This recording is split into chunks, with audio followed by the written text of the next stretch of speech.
I wish I could say good afternoon.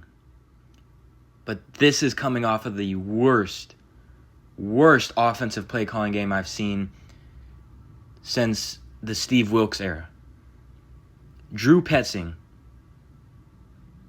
I mean, gosh damn. Not a thought. Not a single thought behind his dome. 2nd down and 9. All we have to do, convert, end the game, run out the clock, kick a field goal. We're already up. Doesn't even matter. 2nd down and 9, he stacks the deck on the right side and runs the same gosh damn play that hasn't worked all game. All game. It infuriates me to no end to see us lose games that we just shouldn't lose. And it's such a recurring theme when watching the Cardinals. I haven't said anything on the past 2 wins, so I feel bad only making an episode when we lose. Because it just feels like I'm one of these regular Cardinal fans who only talk when we lose and can't wait to shit on the Cardinals. But this is something that needs to be addressed. Drew Petzing. And don't get me wrong, that's just the tip of the iceberg. The amount of stuff that should just be non-negotiable with the players, and that includes penalties, that is this now dropping wide open completions. Marvin Harrison, Amari DiMercado, unacceptable. Zay Jones, I don't think that was really an incompletion, but again, something that we needed to have. And all said and done, there was a chance where it wouldn't even have hurt us. But when the game's down to the wire and we lose like that, I don't get the thought process. I watched it all game. He kept going back. Mind you, we lost James Conner, which was already gut-wrenching enough. He didn't just go down with an ankle injury or pulled a hammy. He went down with a gruesome injury, a David Johnson kind of injury.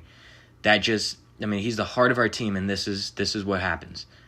Now you bounce back, and they were already giving him a tough time on the run. So we bring in Trey Benson, who I like. Trey Benson, he stepped up. He's been great the past 2 weeks as well. He's been a 1A, 1B combo with Connor. I love it. But the fact of the matter is, that was New Orleans and Carolina. We're playing San Francisco with a really good defensive line, and we've been stuffed on the run all game. And the one time where we needed it's 2nd down and 9, they know we're going to run. The offensive play calling, you might as well have brought the special teams unit out and just stacked the entire offensive line. We had 3 tight ends on that play, all stacked to the right side, and we run it up the middle and get just stuffed at the line of scrimmage. So I genuinely want to know what the thought process is behind that. This isn't chewing the clock. We need conversion. Throw the ball. Move the pocket.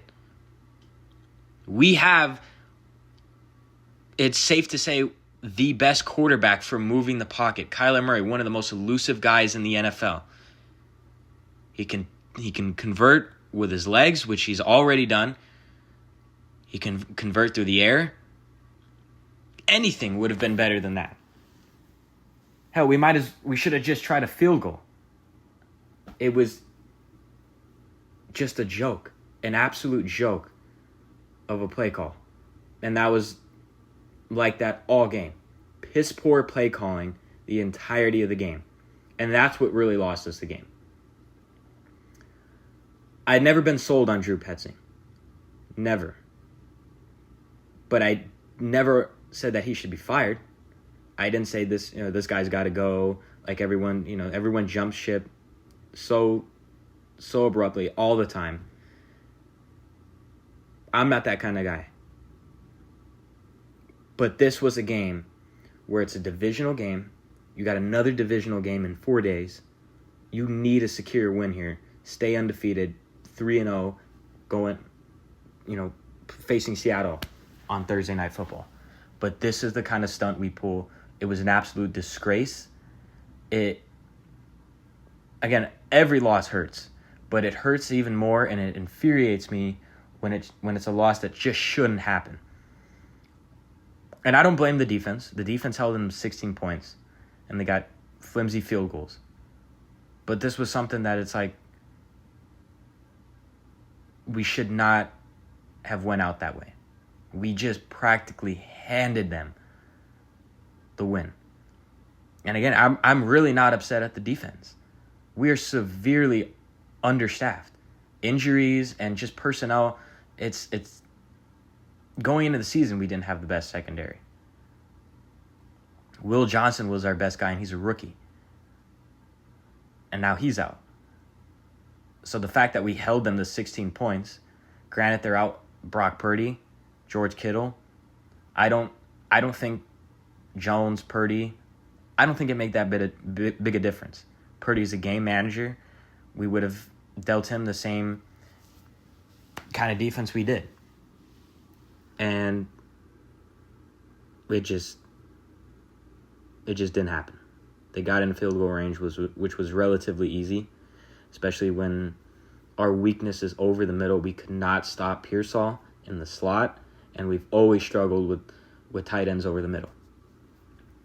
So, a team compiles a game-winning drive, yeah, that hurts, but that's just football. It's football. But this is not football. Our offense, and you cannot blame this on Kyler Murray. No blame can go to him. He tried his best to keep this offense alive, and he did. He used his legs, he improvised, and he found open receivers, which dropped the ball, which leads me to another thing. Marvin Harrison, right now, I'm not calling him a bust, but he is in bust territory. I didn't want to say that last year. It was his rookie season. His dad had the same, pretty much identical stats as him, and look how he turned out. But when you're doing this sophomore year, you got two wide open. I know that one in the end zone where it was a pass interference. Hard catch. And I hate saying stuff like this because, yeah, I probably couldn't make that catch either. But when you're a 4th overall pick, we kind of expect you to make that catch. And with the hype around him, that's just something he should have done. But regardless, and then we had Dear Ricardo. That was a free 6 points that he just dropped, which would have won us the game.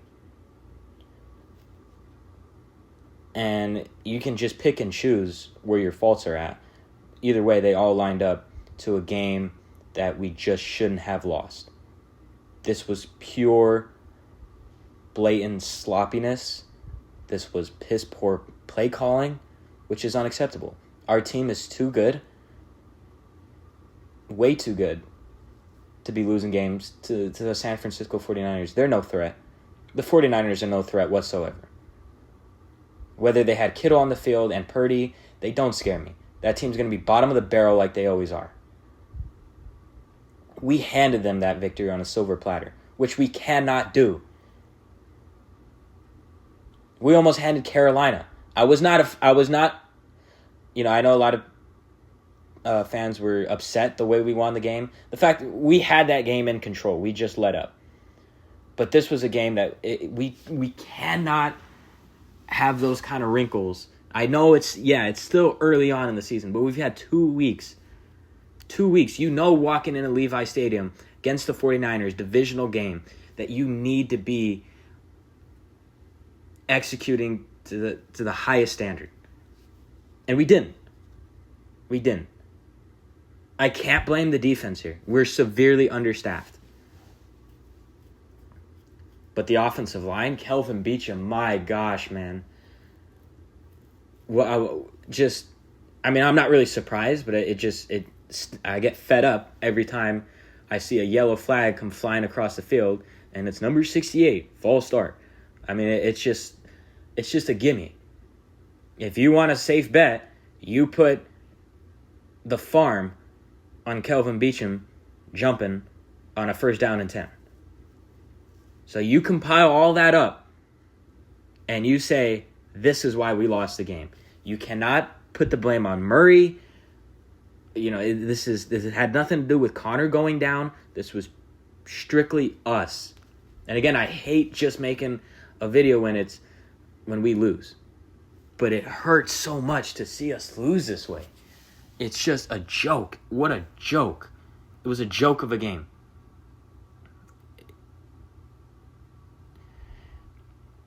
I'm never quick to call for a firing. But Drew Petzing's got to go. The only thing I can think of right now is the TikTok Saddam Hussein edit. He is our Saddam Hussein right now. He is holding this offensive back.